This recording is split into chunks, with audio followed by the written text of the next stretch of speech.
What's good, y'all? It's your boy Martine, aka the Boxing Purist. Welcome once again to the Truth and Absolute channel, where I speak the truth and nothing but the truth. So help me, good God Almighty. All right, y'all. Happy Monday, man. Y'all ready to get it started? Well, guess what? Ready or not, here it comes. All right, man, so we definitely got some news going on in the boxing world, man. Some stuff that was not expected. Some commentators that can't keep a certain fighter out their name out their mouths.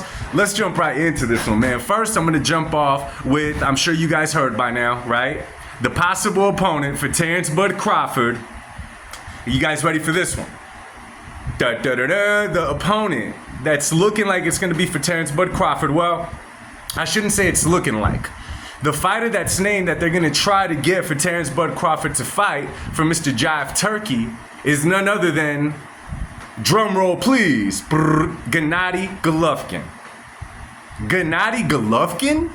Okay, so this is where I get lost with a lot of content channels, with a lot of commentators, with a lot of analysts. This is where I'm lost. And then I remember it's a business. If you're signed to somebody and they're backing your channel, if they're backing you, if you're on their network, a lot of things you're paid to say what they want you to say. Your opinion is, you have to have their opinion, right? So when I heard that Gennady Golovkin is gonna get offered the Terence Bud Crawford fight, I'm thinking like, wait a minute. Slow down. Because you guys know me, man. You guys know me.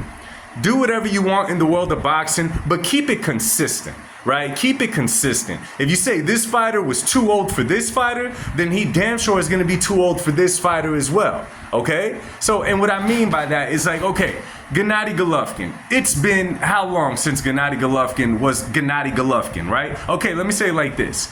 How long has it been since Gennady Golovkin has been Triple G, right? Because right now he's just Gennady Golovkin. The first two fights against Canelo were Triple G. The third one, it was Gennady Golovkin. Okay, I think Canelo would have beat him either way in the third fight, regardless. But I'm just simply saying, right? We know Golovkin was already on the downfall. He lost to Derevchenko, even though he got the nod, right? And Golovkin got to be pushing over 40 years old at this point. So you know what this tells me? That Mr. Jive Turkey is getting really, really desperate right now. He thought he had it all figured out.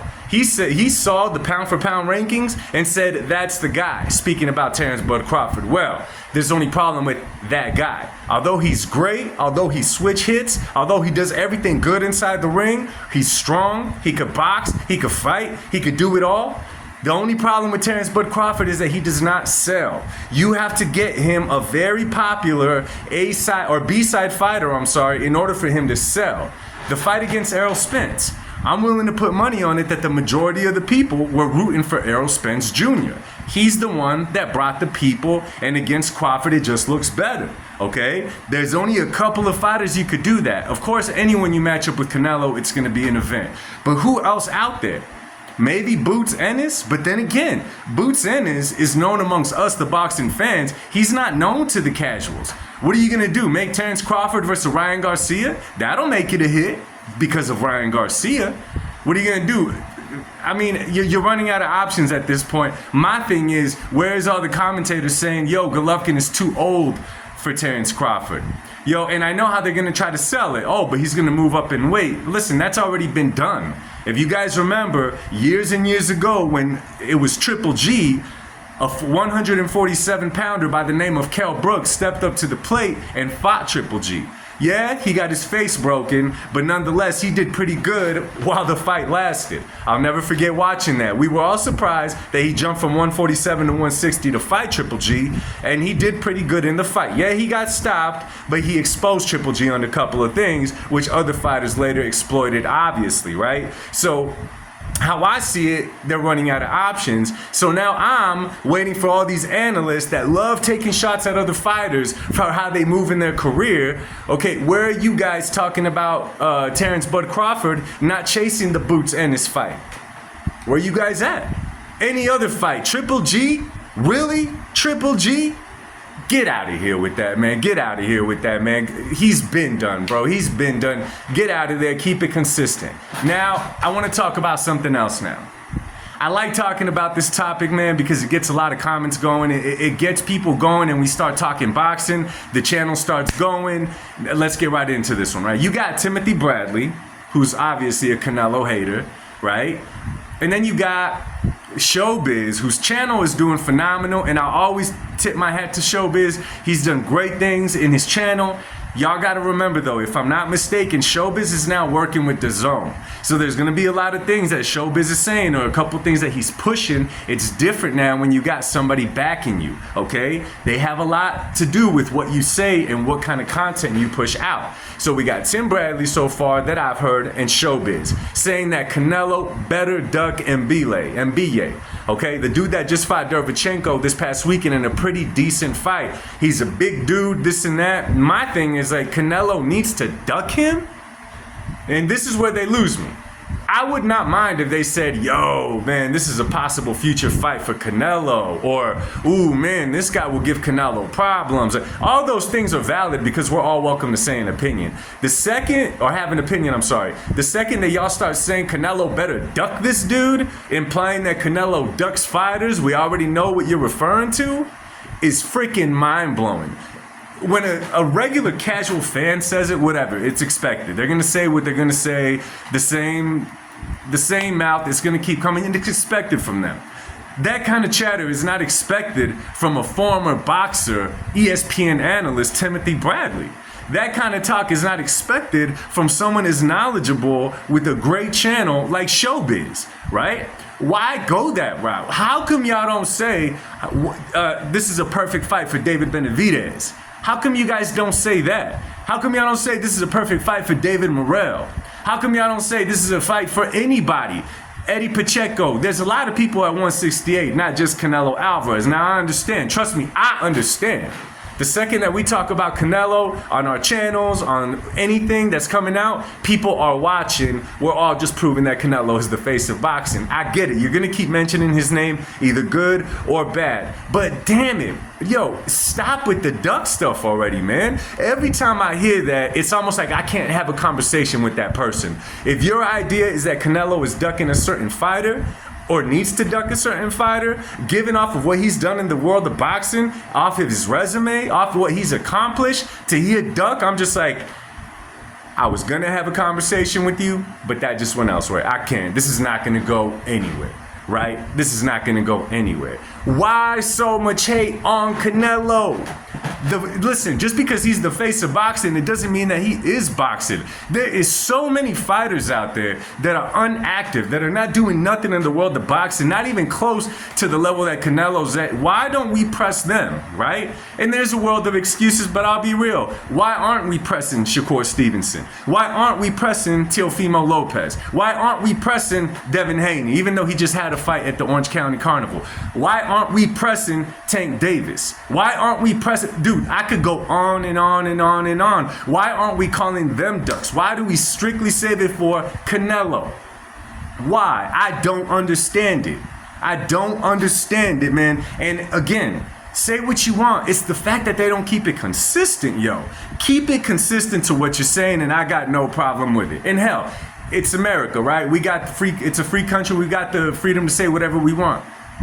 But I also got the freedom to speak my mind on what these guys are talking about, and it's really upsetting, man. Canelo got to fight coming up with Edgar Berlanga September 14th, and although a lot of you guys are overlooking the fight and saying you're not going to watch it and not interested or whatever, put some respect on that fight, man, and quit disrespecting Berlanga. He has a fight with Canelo coming up. Not David Benavidez, not Mbilli, not David Morrell, not none of these guys searching for a payday. Berlanga got the lucky lottery ticket. Live with it, deal with it. That's what it is. This is the problem, okay? This is the problem with commentators when they speak out of emotion, right? They just simply don't like a fighter, so they find anything that they can to talk crap about them, right? So you say things out of anger, you say stuff out of frustration. The only problem is now comes another fighter that is doing the exact same thing, and you have no problem with it. Okay, now you're not consistent. Now it's showing you don't have a problem with how they're moving. You have a problem with the fighter. Okay? Which is ridiculous. All I'm gonna say, yo, is quit hating. Quit hating. How the hell are you guys gonna let them announce that Terence Crawford may be, that Golovkin may be offered the Terence Crawford fight, but are still trying to hate on Canelo? You know, Tim Bradley, I'm gonna say this really quick. A few of these guys, Tim Bradley, Paulie Malignaggi, my favorite fighter, sometimes Andre Ward. You know, what gets to me about these guys sometimes, man, is like they remind me of Isaiah Thomas back in the day, NBA on NBC, when the Lakers, the Shaq and Kobe era were having their run. Now, let me just tell this quick story. It used to annoy me. I used to love watching, I'm a Laker, I used to love watching NBA on NBC. You guys know what I'm talking about. But Isaiah Thomas is a certified hater. I remember back in the day, it'd be the damn Pistons versus the Knicks. And they'd ask Isaiah Thomas a question, and he would start answering, boom, boom, boom, boom, and turn to the camera and say, but see, the Lakers, they were talking about toast with butter. This guy will bring up the Lakers on how they're not as consistent. You know what I'm saying? It pisses me off, man. It pisses me off when they're certified haters. And the thing is, like I said earlier, they're on networks that back them. Why do y'all let them come out here and talk this much trash? I mean, all you guys are doing is building up the guy's name. You know what I'm saying? Speaking about Canelo, like, listen, you ain't got to kiss his butt. You don't got to do none of that. But just keep it realistic, y'all. Keep it realistic. He needs to duck Mbilli. Are you, Christian Mbilli, are you kidding me right now? Not taking nothing away from the dude, but he needs to duck him? Terence Crawford versus Gennady Golovkin, and y'all expect that to sell? I'm going to tell you right now, man, this Turkialashiek needs to hear this too. If you're planning on making Terence Crawford versus Gennady Golovkin, there's one of two things that you need to do. One, you need to sell that at a damn casino. Okay, so at a casino with about 5,000 seats, and you're gonna make your money. On top of that, you're gonna have to get Eminem and 50 Cent to perform that if you wanted to sell. And also, you're gonna need a really, really good undercard, if you're expecting to make any type of money with that. Okay, it was funny. Turkialashiek said that Canelo's scared of these fights. He's only looking to make the easy fights. He's only looking for this. And then he hits us with freaking Crawford versus Gennady Golovkin. I know it's not signed yet. I know it's not dated yet. But the fact that he says it, it's like, yo, Turkialashiek, shh, watch your mouth. Watch what you say. These words turn around and bite you in the you know what. Anyway, y'all, man, let me know what y'all think, man. Drop comments down below. Like I told y'all, man, it's Monday. When I get home tonight after work, God willing, there's nothing more that I love than getting down there and commenting with you guys, talking with you guys, going back and forth. It's what I do. It's what I love, man. So you guys enjoy your day. Much love to y'all. God bless y'all. God bless the USA. And I'll speak to y'all real soon. Peace.